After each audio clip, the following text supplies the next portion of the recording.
L'Allemagne, il y a 7500 ans.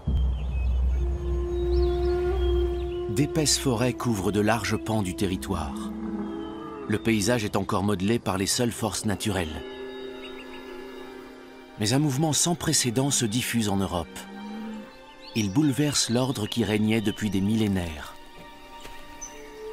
Jusqu'alors, les forêts étaient arpentées par des chasseurs-cueilleurs qui se nourrissaient des plantes qu'ils trouvaient et des animaux qu'ils pouvaient tuer.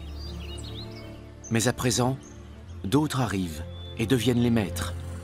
Ils rompent avec le nomadisme de leurs prédécesseurs et fondent l'agriculture européenne. Au lieu de chasser les animaux, ils les élèvent.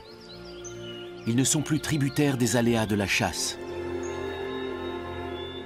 Les premiers paysans d'Europe centrale déboisent des forêts à proximité des cours d'eau pour s'établir durablement, garder leurs troupeaux et cultiver les sols. Ils améliorent les qualités des plantes sauvages en les sélectionnant et en les domestiquant. Des récoltes abondantes viennent récompenser leur peine. Un nouveau type d'hommes et de femmes fait son apparition, solidement enracinés dans la terre qu'ils cultivent. Ils savent apprécier la qualité des épis et stocker les récoltes. Jamais depuis, l'homme n'a changé si radicalement de mode de vie. Il devient sédentaire, fonde des villages, sait tisser et façonner des poteries. Ces récipients deviennent son signe distinctif. Les scientifiques qualifient la culture qui accomplit ce bouleversement sous nos latitudes de rubanée ou à céramique linéaire.